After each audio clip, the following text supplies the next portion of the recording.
Hello everyone, good morning सभी को। आज हम डिस्कस करेंगे अस्थमा के बारे में।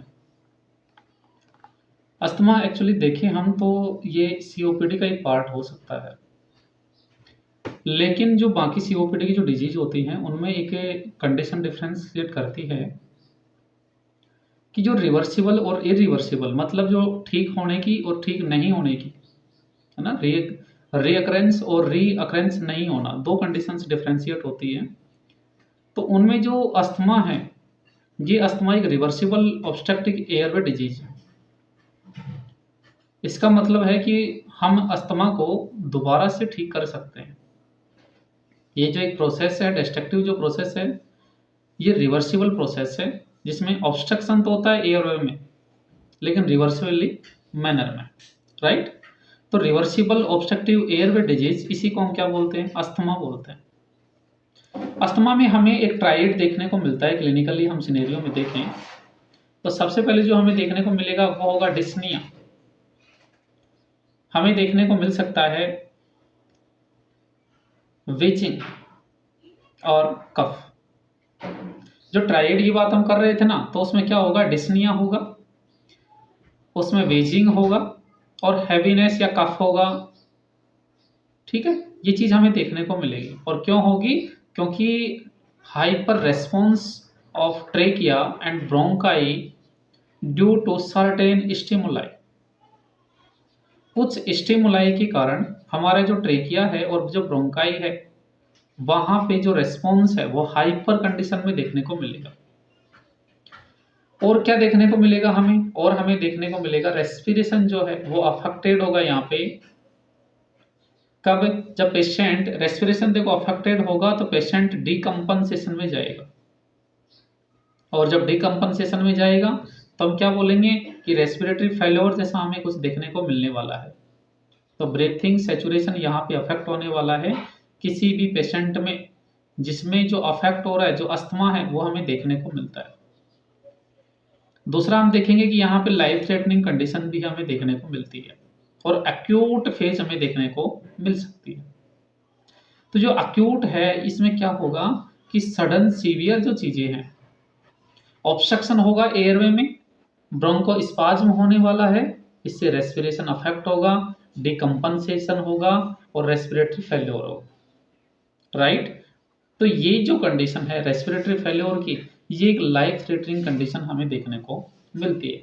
तो ब्रोंकोस्पाज्म के कारण, या फिर बात कर सकते हैं ऑब्स्ट्रक्शन होगा एयरवे में, इसी कंडीशन को हम क्या बोल रहे हैं? अस्थमा बोल रहे हैं, राइट। ये एक बोल सकते हैं कि एलर्जिक कंडीशन हो सकती है। अब इसके टाइप्स की हम बात करते हैं तो दो प्रकार के इसके टाइप्स होते हैं, एक्सटेंसिक अस्थमा और इंटेंसिक अस्थमा। एक्सटेंसिक का मतलब है कि कोई भी एक्सटर्नल पार्टिकल या फैक्टर या प्रिसिपिटेटा रेस्पॉन्सिबल है अस्थमा के लिए। एक्सटेंसिक फैक्टर में हम क्या बात करेंगे कि कोई भी एक्सटर्नल फैक्टर रेस्पॉन्सिबल है, कोई प्रिसिपिटेटा रेस्पॉन्सिबल है अस्थमा के लिए। तो इसके लिए हम देख सकते हैं कोई एलर्जेंस हो सकता है ना। तो एलर्जेंस के लिए बात करें कि जो एंटीबॉडी होती है, जैसे आईजीई, है ना, इम्यूनोग्लोबुलिन्स जो हो सकते हैं, इम्यूनोग्लोबुलिन जो एप्सिलॉन है, ये मीडिएट करता है इम्यून रिस्पॉन्स को। इसकी वजह से ये जो टाइप फर्स्ट जो हाइपर सेंसिटिविटी जो रिएक्शन होने वाली है, जो अबनॉर्मल रिस्पॉन्स करेगी इम्यून सिस्टम का, है ना, तो इसके कारण भी हो सकता है। इसको हम बोल रहे हैं एक्सटर्नल अस्थमा, है ना। एक्सटेंसिक जो अस्थमा है उसमें एक्सटर्नल फैक्टर रेस्पॉन्सिबल होता है। ये मोस्ट कॉमनली पाया जाता है, यंगर जो चाइल्ड है यहाँ पाया जाता है। इसका जो प्रोग्नोसिस है ये बेटर होता है ना। एलर्जिक जो इम्यूनोलॉजिक जो अस्थमा होता है, इसको अटोपिक अस्थमा भी हम बोलते हैं। ये मोस्ट कॉमनली पाया जाता है, यंगर्स में पाया जाता है और बेटर प्रोग्नोसिस के साथ में हमें देखने को मिलता है। दूसरा इसका टाइप है इंट्रिंसिक अस्थमा। इंट्रिंसिक अस्थमा का मतलब हम ऐसा समझेंगे कि ये नॉन एलर्जिक, नॉन अटोपिक की एलर्जिक कंडीशन के कारण ये हमें देखने को नहीं मिलता। ये किसी भी प्रकार के external factor are not responsible for this asthma. कोई भी एलर्जन इसके लिए जिम्मेदार नहीं होता, कोई भी बाहरी तत्व इसके लिए जिम्मेदार नहीं होता। तो क्या होता है? ये एसोसिएटेड होता है किसी भी यूआरटीआई, ठीक है, अपर रेस्पिरेटरी ट्रैक्ट इन्फेक्शन हो सकता है इसका कारण, वायरल इन्फेक्शन हो सकता है इसका कारण, नेजर पॉलिप्स हो सकता है, गैस्ट्रो इसोफेजियल रिफ्लक्स डिजीज हो सकती है और सिनोसाइटिस हो सकता है। इससे क्या होगा, इससे होगा स्टिमुलेशन होगा वेगस नर्व का, पैरासिम्पैथेटिक जो एक्टिवेशन है वो होने वाला है, और उसके रिजल्ट में क्या होगा, उसके रिजल्ट में रेस्पिरेटरी डिस्ट्रेस देखने को मिलेगा। इसमें और क्या देखने को मिलेगा, ये अनकॉमनली पाया जाता है, यूजुअली अनयूजुअल पाया जाता है ना, अडल्ट्स में पाया जाता है, और पुअर प्रोग्नोसिस होता है, कोई इम्यूनोलॉजिकल ऐसा सिनेरियो हमें देखने को नहीं मिलता है। तो कोज क्या हो सकते हैं इसके, देखो कोज तो हमें नहीं पता है ना, कोज तो इसके क्या है, अननोन हम बोल सकते हैं इसको, एग्जैक्ट कोज इज अननोन। हम रिस्क फैक्टर की बात करें तो एक जेनेटिक जो मेकअप होता है इसके लिए जिम्मेदार हो सकता है, हेरिडिटरी हो सकती है या फैमिली हिस्ट्री इसके लिए जिम्मेदार हो सकती है, कोई फॉल्टी जीन रेस्पॉन्सिबल हो सकता है। एक्सपोजर की हम बात करेंगे, एनवायरमेंटल को एक्सपोजर जो है, जो फैक्टर्स है वो ट्राइगर अस्थमा प्रेजेंट कर सकता है। जेनेटिकली ससेप्टिबल जो पर्सन है, अबनॉर्मल इम्यूनोलॉजिकल इवेंट होगी और उसके कारण क्या होगा, अस्थमा होने वाला है। फैक्टर्स में एलर्जन हो सकते हैं और नॉन एलर्जन हो सकते हैं, दो प्रकार के फैक्टर यहाँ काम कर सकते हैं। पहला हम बात करते हैं अस्थमा ट्राइगरिंग जो फैक्टर्स हैं, इसमें कुछ एनवायरमेंटल प्योर जो है, जैसे डस्ट है, फ्यूम है, गैस है, केमिकल्स है, पोलन्स है, तो इसमें एनिमल जो डेंड्रफ है, स्मोक है, मोल्ड्स है, ठीक है। मेडिकेशंस की हम बात करेंगे तो मेडिकेशंस में ऑक्यूपेशनल कुछ दवाइयाँ होती हैं, ऑक्यूपेशनल एक्सपोजर इसका एक कारण हो सकता है ना, ऑक्यूपेशनल में woods and vegetable dust, metal salt, industrial and chemical plastics, कुछ फूड एडिटिव हो सकते हैं जिसमें सल्फाइड्स, मोनोसोडियम ग्लूटामेट, है ना, ड्राई फ्रूट्स हो सकते हैं, processed potato, shrimp, beer, wine, ये चीजें हो सकती हैं। फिजियोलॉजिकल कुछ फैक्टर्स हैं, इसमें हम देख रहे हैं कि पेशेंट को अपर रेस्पिरेटरी जो ट्रैक्ट का इन्फेक्शन है ऐसा हो सकता है। नेजल पोलिप्स जो है पेशेंट को देखने को मिले तो हो सकता है स्ट्रेस के कारण हो सकता है, सिनोसाइटिस के कारण हो सकता है, और हार्मोनल जो चेंजेज हैं उसके कारण हो सकता है। मेडिकेशन में कॉक्स इनहिबिटर्स की बात करेंगे हम, एस्पिरिन हो सकता है, बीटा ब्लॉकर्स हो सकते हैं, और एनएससीआईडी हो सकता है, राइट। जेनेटिक में family history, exposure, asthma ट्राइगर zone, है ना, अस्थमा ट्राइगर जोन, है ना, तो एलर्जन होंगे, नॉन एलर्जन होंगे, उससे रिलेटेड अस्थमा हो सकता है। पैथोफिजियोलॉजी के लिए हम बात करें तो एक्सटेंसिव जो अस्थमा है ये चाइल्डहुड हाइपोथेसिस हो सकता है, इसमें जो हाइजीन है हाइपोथेसिस है, या बात करें बेस करेंगे बेस ऑन चाइल्डहुड एक्सपोजर, ठीक है। तो जेनेटिकली जो ससेप्टिबल है उसमें हमें देखने को मिलेगा कि टू मच हाइजीन या प्रोटेक्टेड, जो बच्चे बहुत ज्यादा साफ सफाई रखते हैं, बहुत ज्यादा क्या रखते हैं, हाइजीन मेंटेन रखते हैं, तो क्या होगा उसमें, not get proper exposure to environment, वो वातावरण के डायरेक्ट संपर्क में नहीं रह पाएंगे, तो क्या होगा इससे, उन बच्चों में ट्रेंड होने वाला है अस्थमा फ्यूचर में। क्यों, क्योंकि वो शुरू से तो क्या है हाइजीन में मेंटेन कर रहे हैं, लेकिन जब आप रोड पे चलेंगे लाइफ में ऐसी सी सिचुएशंस आएगी जहाँ पे आपको एलर्जेंस का फेस करना पड़ेगा, सामना करना पड़ेगा, तो उसका रिजल्ट क्या होगा, उसका रिजल्ट ये होगा कि फ्यूचर में उस बच्चे को अस्थमा होने वाला है। कुछ लेसर डेवलपमेंट होंगे एंटीबॉडीज के, क्यों, क्योंकि जो इम्यून सब टाइप्स हैं उसके कारण, तो क्या बोलेंगे हम बोलेंगे एक्सपोजर होगा अस्थमा ट्राइगर जोन का, किसमें, इम्यून रेस्पॉन्स के कारण, फॉर्म होगा TH2 सेल एबनॉर्मल है, IL-5 है, IL-4 है, प्रोडक्शन है किसका, इयोसिनोफिल्स का, माइग्रेशन होगा इन्वेडर में, रिलीज होगा सर्टेन इन्फ्लामेटरी सब्सटेंस, साइटोकाइंस हम जिनको बोलते हैं, है ना, और ये साइटोकाइंस ल्यूकोट्राइंस जो हैं इन्फ्लामेशन करेंगे एयरवे में, और ये एयरवे में इन्फ्लामेशन है, इंक्रीज होगा, सिक्रेशन होगा सबम्यूकोसल ग्लैंड से, स्पाज्म होने वाला है स्मूथ मसल्स में, तो ये सारी चीजें हमें देखने को मिलेगी। मास्ट सेल एक्टिवेट होगी, ब्रेस्ट होगी, रिलीज होगा स्टामाइन, ब्रेडिकाइनिन, प्रोस्टाग्लैंडिन्स, तो इन्फ्लामेटरी एयरवे होगा, सिक्रेशंस बढ़ने वाले हैं, स्मूथ मसल्स में स्पाज्म होने वाला है, ये सारी चीज़ें हमें देखने को मिलेगी। दूसरा क्या होगा non allergic asthma. Non allergic asthma में नोज ओरोफेरिंक्स और अपर रेस्पिरेटरी जो ट्रैक्ट है, तो इन सब के कारण जो वेगल सप्लाई है ये अफेक्टेड होगी, है ना। तो इससे क्या होगा, इंक्रीज होगा, एक्सेसिव होगा स्टिमुलेशन किसका, वेगस नर्व का। और वेगस नर्व का जो स्टिमुलेशन है ये पैरासिम्पैथेटिक जो है उसका अफेक्टेड हमें दिखाएगा। एसिटिल कोलिन का इंक्रीज लेवल होगा, कॉन्ट्रैक्शन होगा स्मूथ मसल्स में, और इन कॉन्ट्रैक्शन की वजह से हमें देखने को मिलेगा स्पाज्म किसमें, एयरवे में, है ना। उसी को हम क्या बोल रहे हैं, अस्थमा बोल रहे हैं। तो ये क्या करेंगे, यहाँ बीटा रिसेप्टर है, एंटागोनिस्ट हो सकता है, बीटा ब्लॉकर्स, कंस्ट्रिक्शन हो सकता है स्मूथ मसल्स में और ब्रोंको कंस्ट्रिक्शन कर सकते हैं। कुछ है जैसे मान लो कि एस्प्रिन एक्जिवेटेड जो अस्थमा है ये क्या करता है कि कोक्स इनहिबिटर होती है, पीजी2 प्रोस्टाग्लैंडिन्स जो EGE2 है वो डिक्रीज होने वाला, इंक्रीज होगी ल्यूकोट्राइन्स, और इनकी वजह से क्या होने वाला, इन्फ्लामेटरी होगा अस्थमा, राइट। तो क्लिनिकली हम देखेंगे तो क्या होगा, यहाँ पे एपिसोडिक इवेंट्स होने वाले हैं, ठीक है। साइन सिम्टम्स की हम बात करेंगे तो हमें देखने को मिलेगा कि जो ये चीजें सिर्फ सिनेरियो घट रहा है, हैपन हो रहा है, वो सिनेरियो एपिसोडिक मैनर में हो रहा है, इंटरमिटेंट हो रहा है, प्रॉक्सिमल हो रहा है, रिपीटेटिव मैनर में हो रहा है, आफ्टर एक्सपोजर हो रहा है। और क्या होगा, रेस्पिरेटरी डिफिकल्टीज हमें देखने को मिलेगी, कफ ऑन ऑफ होने वाला है कंटिन्यू, और throughout course dry sometimes with mucus and viscous drainage हमें देखने को मिल सकता है। हमें कंपनसेटरी टेकिकार्डिया देखने को मिल सकता है, हाइपर वेंटिलेशन देखने को मिल सकता है, डिस्निया और शॉर्टनेस ऑफ ब्रेथ, ये चीजें हमें कंपनसेटरी अफर्टफुल जो चीजें हैं, ये ब्रीथिंग जैसा चीजें हैं, ट्राइपॉड जो पोजीशन है, ऑर्थोपनिया जो है, अल्टर होगा पोजीशन, है ना, ये चीजें हमें देखने को मिलेगी पेशेंट में। एयर हंगर प्रेजेंट रहने वाली है, और रेस्पिरेशन जो है प्रोलॉन्ग और लेबरियस रहने वाला है, एक्सपिरेशन और ज़्यादा होगा इंस्पिरेशन से, मोर अफेक्टिव होने वाला है।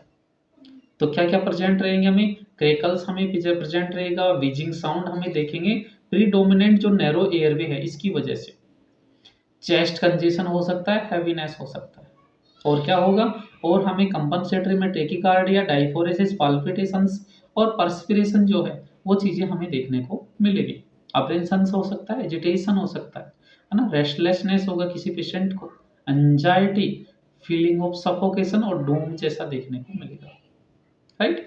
यूज क्या होगा, एक्सेसिव यूज होगा किसका, एक्सेसरी मसल्स का, नेजल फ्लेयरिंग हमें देखने को मिलेगा, और जो डायफ्राम और एब्डोमिनल जो मसल्स हैं, इंडिया इंटरकोस्टल जो मसल्स हैं, इनका यूज बढ़ने वाला है ना, तो बढ़ने वाला है। अगर ये इफेक्टिव नहीं हुई तो हमें क्या देखने को मिलेगा, pale pallor cyanotic, altered level of consciousness, है ना, कोल्ड क्लेमी स्किन, कुछ चेंजेस हमें देखने को मिलने वाले, राइट। तो डायग्नोसिस में हम क्या करेंगे, डायग्नोसिस में हमें सबसे पहले कोज कंडीशन और कॉम्प्लिकेशन को असेस करना है। हमें असेस करना है कोज को, हमें असेस करना है कंडीशन को, हमें असेस करना है कॉम्प्लिकेशन को। तो सबसे पहले हम हिस्ट्री को कलेक्शन करेंगे, फिजिकल एग्जामिनेशन करेंगे, है ना, एनवायरमेंटल का जो ऑक्यूपेशन एक्सपोजर है, ऑक्यूपेशन का एक्सपोजर है, मेडिकेशन जो है, उन चीज़ों को हम असेस करेंगे। हम असेस करेंगे रेस्पिरेटरी रेट को, एफर्ट को, SpO2 को, BP को, साइन सिम्टम्स को, रिदम को, राइट, ब्रीथ साउंड को, लेवल ऑफ कॉन्शियसनेस को, ये चीज़ें हम देखेंगे। इंटोगोमेट्री जो पोस्चर है इसी चीज़ को हम देखेंगे, मेडिकेशन देखेंगे।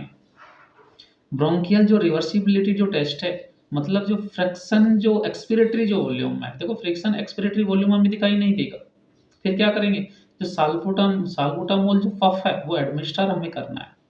इससे क्या होगा, इससे होगा जो फ्रिक्शन जो एक्सपिरेटरी जो वॉल्यूम है इसको दोबारा से जब असेस करेंगे तो 12% से ज़्यादा हमें प्रिजर्व वैल्यू देखने को मिलने वाली है, ठीक है। तो क्या होगा, तो इसमें ब्रोंकोडाइलेशन हुआ, इसका मतलब रिवर्सिबल ऑब्स्ट्रक्टिव एयरवे डिजीज है। क्यों, क्योंकि कंडीशन हुई थी, हमने साल्बुटामोल का पफ दिया पेशेंट को, और उसकी वजह से मोर देन 12% जो है वो ब्रोंको जो डायलेशन है वो देखने को हमें मिल रहा है। एक हम कर सकते हैं ब्रोंकियल प्रोवोकेटिव टेस्ट, ये रिस्की होता है, प्रैक्टिकल में बहुत मुश्किल होता है इसमें। तो इसमें क्या होता है, मैथेकोलिन जो चैलेंज टेस्ट होता है, इसमें भी क्या करते हैं हम लोग, फ्रिक्शन एक्सपिरेटरी जो वॉल्यूम है ये मोर देन 20% देखने को हमें मिलेगा, कि या तो डिक्रीज था फिर ब्रोंको कंस्ट्रिक्शन हुआ, तो वो चीज़ें क्या है, डिक्रीज होने वाला है, ठीक है। तो दूसरा हम एक्सरसाइज हाइपर वेंटिलेट मैनिटोल दे सकते हैं। इसके अलावा हम पल्मोनरी फंक्शन टेस्ट कर सकते हैं। इसमें क्या होगा, हमें जो फ्रिक्शन एक्सपिरेटरी जो वॉल्यूम है, ठीक है, जो वॉल्यूम है, ठीक है, तो ये चीज़ें हम कर देखेंगे।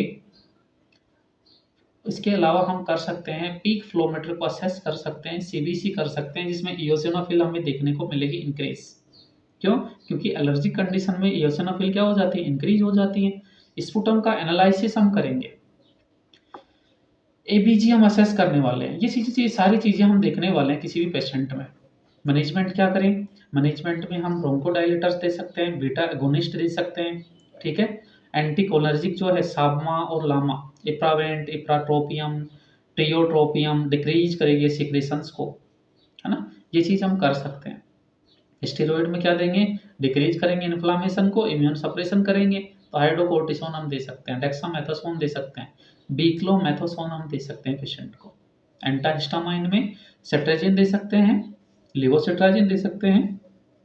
ल्यूकोट्राइन मॉडिफायर में मोन्टेगोलाकास्ट दे सकते हैं, टेलमीग्लूकास्ट दे सकते हैं, है ना। इम्यूनोमोडुलेटर जो होता है, इसमें मैपोलिजुमैब दे सकते हैं, मॉडिफ्लाई जैक्सन्स जो करेगा, ये हम कर सकते हैं। तो ये जो था हमने देखा, और जो क्लासिफिकेशन के बेस किसके आधार पे, सीवियरिटी के आधार पे जो क्लासिफिकेशन है अस्थमा का, उसको हम दो प्रकार से देख सकते हैं। पहला हो सकता है हमारा सीवियर परसिस्टेंट, जिसमें जो सिम्टम्स है वो कंटिन्यू बने रहने वाले, है ना। फिजिकल जो एक्टिविटी है वो लिमिटेशंस इसमें जरूरी है। फ्रीक्वेंट जो एग्जर्वेशन है वो हमें देखने को मिलने वाला है, और नॉक्चुरल जो सिम्टम्स है, रात्रि में जो सिम्टम्स है वो इंक्रीज होने वाले हैं किसी भी पेशेंट में।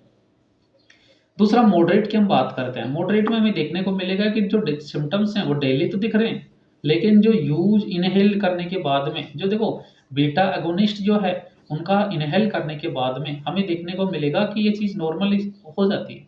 एग्जर्वेशन जो है वह अफेक्टेड करता है एक्टिविटीज़ को। अब माइल्ड और परसिस्टेंट जो है, इंटरमिटेंट जो है, वो चीज़ें हमें देखने को मिलेगी। प्रॉब्लम्स तो है, लेकिन ये मोर देन 2 मंथ देखने को मिलेगा हमें, ठीक है। ये चीज़ें हमने देखी। एक्यूट एक्जर्वेशन और होता है। एक्यूट में क्या होगा, शॉर्टनेस ऑफ ब्रीथ होगी, जब पेशेंट क्या करेगा, चलेगा या बोलेगा। इनएबिलिटी होगी लेटने में, जो फ्रिक्शन जो एक्सपिरेटरी जो वॉल्यूम है ये रिड्यूस होने वाला है लेस देन 40% से। ट्रीटमेंट हम क्या करें इसका, हम ट्रीटमेंट करेंगे लो डोज इनहेल जो कोर्टिकोस्टेरॉइड्स है वो देंगे हम लोग, साबा 4 टाइम देने वाले हैं किसी पेशेंट में।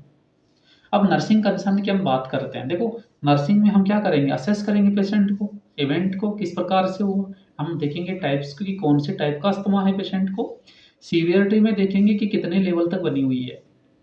हम साइन सिम्टम्स को रेस्पेक्टिवली, जो रेस्पिरेटरी जो डिफिकल्टी हुई है ना, सीएनएस की जो फाइंडिंग्स है ना, कॉन्शियसनेस को हम असेस करेंगे, जो रिस्क फैक्टर है, पोस्चर है, वाइटल जो पैरामीटर्स हैं पेशेंट के, उनको हम असेस करेंगे। एश्योर करेंगे साइकोलॉजिकल सपोर्ट के लिए कंफर्टेबल पोजीशन जो है वो प्रोवाइड करनी है। हाई फाउलर ऑक्सीजन एडमिनिस्ट्रेशन हमें करना है 2 से 4 लीटर पर मिनट के हिसाब से। हार्ट जो वाइटल्स हैं उनको कंटिन्यू देखना है हमें, बेसलाइन असेसमेंट करने हैं, मेडिकेशन देनी है, निबुलाइजर देना है ना, आईवी पोर्टल को ऐसा एस्टाब्लिश हमें करना है, हाइड्रेशन को मेंटेन करना है। अगर क्रेकल जैसा साउंड सुनाई दे रहा है तो हमें डायरेटिक्स देनी है, साइकोलॉजिकल सपोर्ट करना है, एवीजी को ऑब्टेन करना है, और पोस्ट एक्यूट जो फेज है उसमें क्या करना है, इन्वेस्टिगेशन करना है पेशेंट का, लेबल करना है कि किस टाइप का अस्थमा है, एडवाइस करना, जो मेडिसिन थी फॉलोअप जो थे उसको पेशेंट को एडवाइस करना है, प्रिवेंशन करना है किसी भी प्रकार की कॉम्प्लिकेशन से।